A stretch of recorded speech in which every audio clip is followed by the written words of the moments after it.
باقری صاحب، کیا اس پورے مہینوں کے اندر 2 مہینوں کے اندر منظرنامے رہے ہیں کہ ایران کو دوبارہ سے اٹیک کرنا پڑا، اور وہ بھی ایسی صورت میں کہ جب امریکہ یہ کہہ رہا ہے کہ ایران کے پاس اس کے میزائل کا ذخیرہ بہت کم ہے؟ بسم اللہ الرحمن الرحیم۔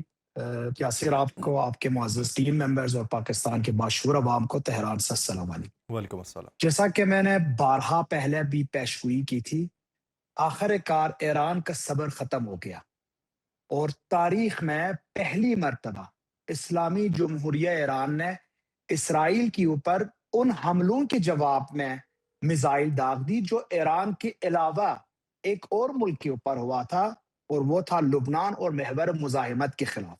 ہم، اب اس جنگ کے بعد، اس میزائل داغنے کے بعد شاید پورے دنیا کو پتہ چلا ہو کہ صورتحال بالکل بدل چکی ہے۔ اب صرف ایران اپنے سرزمین کے اوپر حملے کو نہ صرف برداشت نہیں کرتا، بلکہ دوسرے محور مزاحمت کی جو ملک ہیں، جیسا عراق ہے، لبنان ہے، یمن ہے، اس کے اوپر بھی اس کے بعد برداشت نہیں کرے گا۔ اور کل کے جو اٹیک تھے اسرائیل کے اوپر، یہ واضح کر دیتا ہے کہ اب جو وعدہ نبھایا تھا ایران نے لبنانیوں کے ساتھ، حزب اللہ کے ساتھ، وہ وعدہ اب مکمل ہو گیا، اور ایک کڑی سزا بھی مل گئی۔ اس کے ساتھ ساتھ ایک بہت ہی، میرا خیال ہے کہ پرومیننٹ سائن بھی مل گیا ٹرمپ کو، کہ ایران جو کہتا ہے اس پہ وہ عمل درآمد بھی کرتا ہے، امریکہ کی طرح نہیں ہے۔ تو اس صورتحال کو میں چاہتا ہوں کہ ہم اس کی جگہ، اس کے علاوہ کہ ہم کتنے میزائل داغے گئے ہیں، کتنے نقصانات ہوئے ہیں، اس کی جگہ ہم بگر پکچر کے اوپر جائیں۔ یہ جو خلیج فارس GCC کنٹریز کے حالات بدل رہے ہیں، اس کی بات کریں۔ اس کے ساتھ ساتھ اسرائیل کے اندر جو تشویش اور داخلی وہ ایک طرح کی دشمنیاں پیدا ہو رہی ہے، اس کے اوپر بات کریں، اور اینڈ پہ ایران کی مجبوریاں اور امریکن مجبوریوں کو سمجھتے ہوئے اس مفاہمت کی طرف اور اس کی پیشگوئی کی طرف جائے۔ اچھا باقری صاحب، سب سے پہلے تو بات یہ ہے کہ لبنان کے حوالے سے اگر صورتحال کا اندازہ لگائیں، ایک سفرا کی ملاقات ہوئی واشنگٹن کے اندر، اور اس سے یہ پیغام دیا گیا کہ اسرائیل اور لبنانی حکومت کے مابین جو ہے وہ سفارتکاری ہو رہی ہے، لیکن اس میں سوال یہ تھا کہ حزب اللہ سٹیک ہولڈر جو میجر ہے اس کی نمائندگی کہیں پر موجود نہیں تھی۔ اور پھر ہمیں یہ لگا کہ ایکزیوس نے ایک رپورٹ کیا کہ جو ٹیلی فون کال ہے اس میں ڈونلڈ ٹرمپ نے یہ کہا میں تمہاری چمڑی بچا رہا ہوں، تم ناشکر انسان ہو، تم پاگل انسان ہو، اور اس طرح کا رپورٹ کیا گیا۔ اس کے پیچھے کی وجوہات کیا دکھائی دیتی ہیں؟ اور جب اتنے عرصے کے اندر لبنان میں بمباری ہوئی، ہزاروں افراد جو ہیں وہ شہید ہو گئے، لاکھوں لوگ بے گھر ہو گئے ہیں، تو نقطہ انتہا ایران کا کیا تھا کہ جس کے بعد ایران کو یہ لگا کہ اب ہمارے صبر کا پیمانہ لبریز ہو چکا ہے؟ ناصر، اگر آپ اسرائیل کی ہسٹری چیک کریں، اسپیشلی لبنان کے ساتھ، دوسرے ملکوں کو تو چھوڑے، صرف لبنان کے ساتھ 1982 اور پھر 2006، دو بار اسرائیل نے یہی رویہ جو ابھی کر رہا ہے لبنان کے ساتھ کر کے آزما چکا ہے آلریڈی۔ دو بار لبنان میں داخل ہوا ہے، ہر بار شدید تباہی پھیلانے کے باوجود حزب اللہ کو مکمل طور پر ختم کرنے میں ناکام رہا۔ آج بھی وہی مسئلہ دوبارہ سامنے آ رہا ہے۔ یہ چیز ٹرمپ ایڈمنسٹریشن کو ٹھیک ٹھاک پتا ہے کہ اسرائیل جتنا چاہے کوشش کرے، 1982 کی طرح یا 2006 میں جو تقریباً 35 دن لبنان میں داخل ہو کے حزب اللہ کے ساتھ یہ کوئی کامیابی یا فتح اسرائیل کو نصیب نہیں ہوگی۔ کمزور ضرور ہوگا حزب اللہ، لیکن اس کو مکمل ختم کرنا ناممکن ہو گیا۔ ایران کی جو ان کو سپورٹ حاصل ہے، اور خود لبنانیوں کی جو سپورٹ حاصل ہے، اس لیے اسرائیل آہستہ آہستہ محدود جو انٹیلیجنس آپریشنز اور مخصوص اہداف پر اسرائیل لبنان کے اوپر حملے کرتا تھا، اس کو تبدیل کر کے اب ایک مہنگی اور فرسائشی جنگ کی طرف بڑھ رہا ہے۔ اور یہ ٹرمپ ایڈمنسٹریشن کو پتا ہے کہ یہ ماضی کا ناکام تجربیات کو یاد دلانے کے علاوہ اسرائیل کو کچھ اور نہیں ملتا۔ اب اسرائیل کر کیوں رہا ہے یہ؟ دیکھیں، نتنیاہو کے اوپر داخلی سیاسی دباؤ مسلسل بڑھ رہا ہے۔ حزب اللہ کے خطرے کو وہ فیصلہ کن انداز میں ختم تو نہیں کر پایا، مسلسل فوجی نقصانات ہو رہے ہیں، اور امریکہ کی براہ راست حمایت پر بڑھتا ہوا انحصار ہے۔ اس لیے وہ اگلے جو انتخابات 4 مہینے کے اندر اسرائیل میں ہو رہے ہیں، اس میں وہ بہت زیادہ کمزور دکھائی دے رہے ہیں۔ کوشش یہ کر رہا ہے نتنیاہو کہ میں کسی بھی طرح زائیہ جو بیروت کے اندر حزب اللہ کا گڑھ سمجھا جاتا ہے، شیعوں کا مرکز ہے، ہوں۔ اس کو کسی طرح ختم کر کے اپنے لیے ایک ون کارڈ لے لوں اور پھر الیکشن میں یہ ون کارڈ دکھاتے ہوئے اچھا، دوبارہ آپ آپ منتخب ہونے آپ کی باقری کوشش کروں۔ صاحب اس ضمن کے اندر یہ رائے رکھتے ہیں، یعنی اس رائے کی تائید کرتے ہیں، کیونکہ یہ رائے تو اس وقت بڑے پیمانے کے اوپر موجود ہے کہ ایران کے معاملے کے اوپر فتح اسرائیل کو نہیں مل سکی اور وہاں پہ پشیمانی بہت زیادہ ہے، تو اس وجہ سے وہ حزب اللہ والا محاذ کھول کے وہاں پہ کامیابی حاصل کر کے ایران کی کامیابی کا ایک کارڈ سامنے لانا چاہتا ہے تاکہ وہ عوام بھول کے ایک نئے محاذ کو یاد رکھیں۔ یہی کہنا چاہ رہے ہیں آپ؟ یہ بھی ہے، اس کے علاوہ ایک اور رخ بھی ہے۔ اچھا۔ اسرائیل جانتا ہے کہ ایران حزب اللہ کو اکیلے نہیں چھوڑے گا، ہوں۔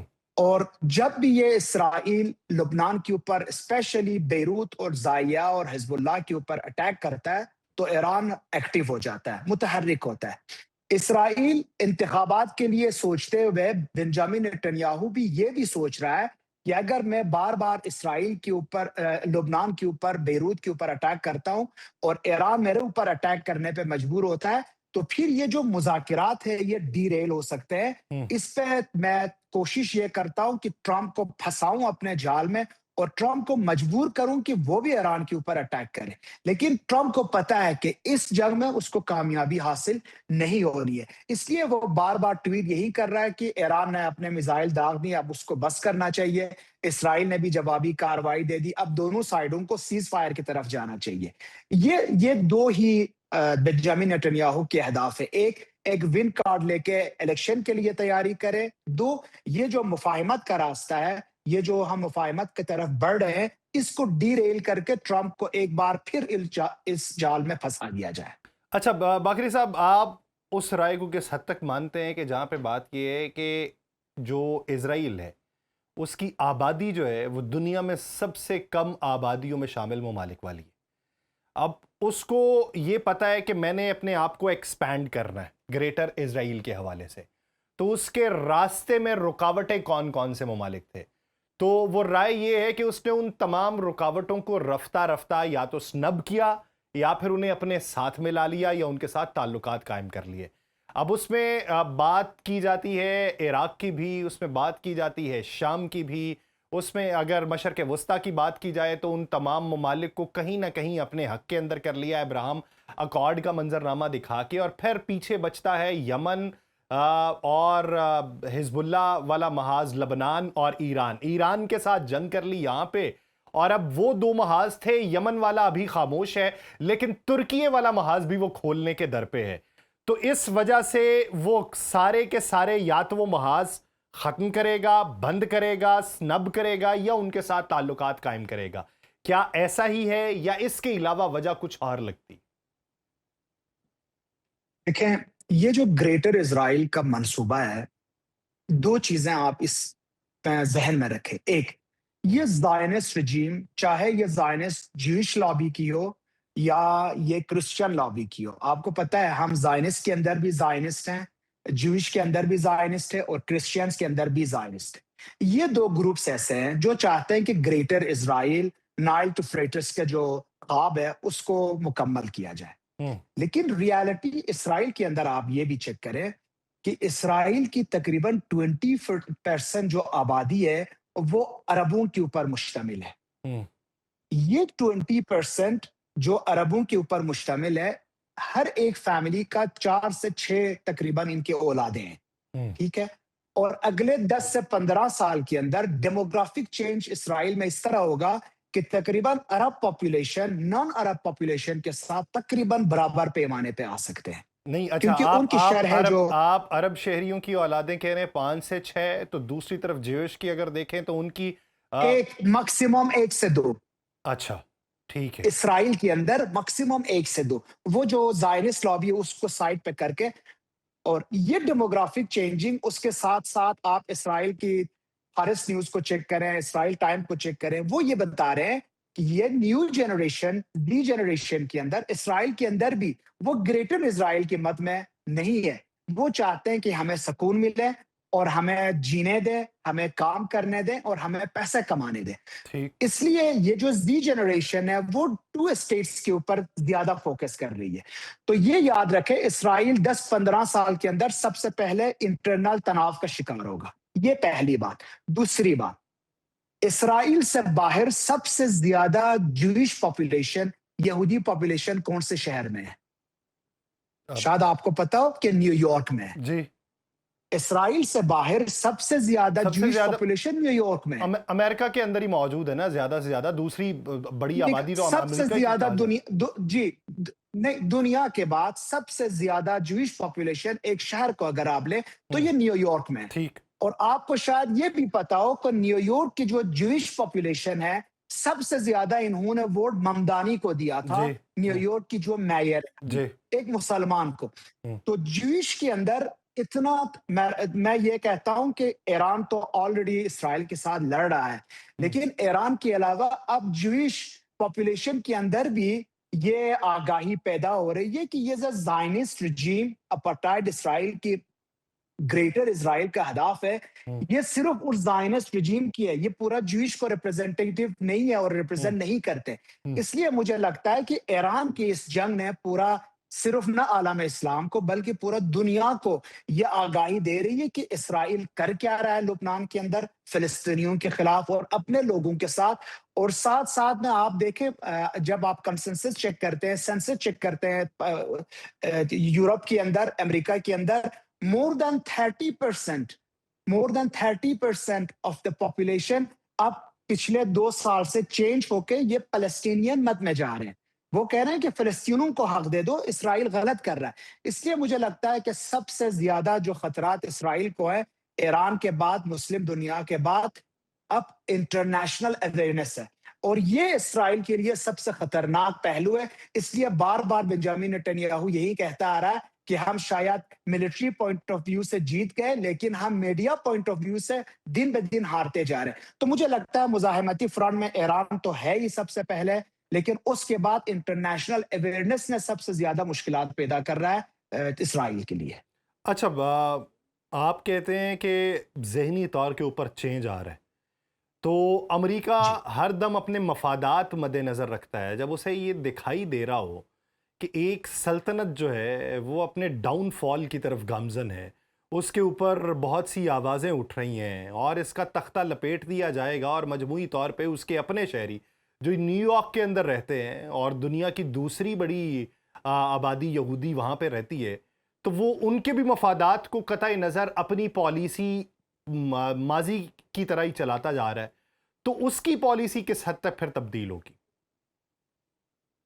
دیکھیں، اس امریکہ کے حوالے سے یہ آپ کے معزز سامعین اور ناظرین کو جاننا بہت ضروری ہے۔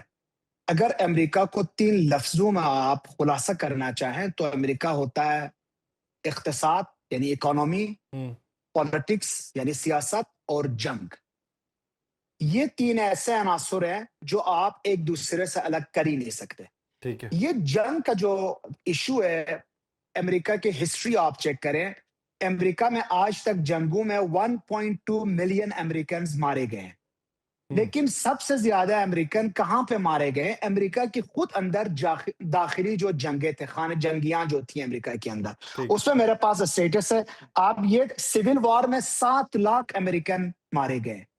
تو امریکہ کی مائنڈ سیٹ کے اندر جو جنگ کا پہلو ہے وہ بہت پرومیننٹ ہے۔ یہ اس لیے اسرائیل کے ساتھ نہیں دے رہے ہیں یا اس لیے اسرائیل سے الگ نہیں ہو رہے ہیں کہ یہ کمزور ہوتا جا رہا ہے یا یہ تکڑا ہوتا جا رہا ہے۔ جنگ کا وجود امریکن وجود کے لیے بہت امپورٹنٹ ہے، اور میڈل ایسٹ میں جنگ کا جو مین اسباب ہے وہ اسرائیل کی پریزنس ہے۔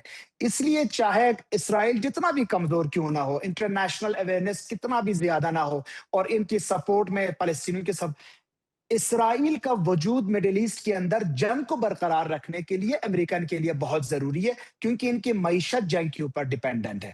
اس لیے میں سمجھتا ہوں کہ چاہے یہ ٹرمپ ایڈمنسٹریشن ہو، چاہے یہ اوباما ایڈمنسٹریشن ہو یا کسی اور کا ایڈمنسٹریشن ہو، کوئی بھی ایڈمنسٹریشن یونائٹڈ اسٹیٹس کے اندر ہوگا، کم یا زیادہ ہو سکتا ہے، لیکن یہ اسرائیل کو ہمیشہ سپورٹ کریں گے کیونکہ ان کے مفادات اسرائیل کے ساتھ وابستہ ہے۔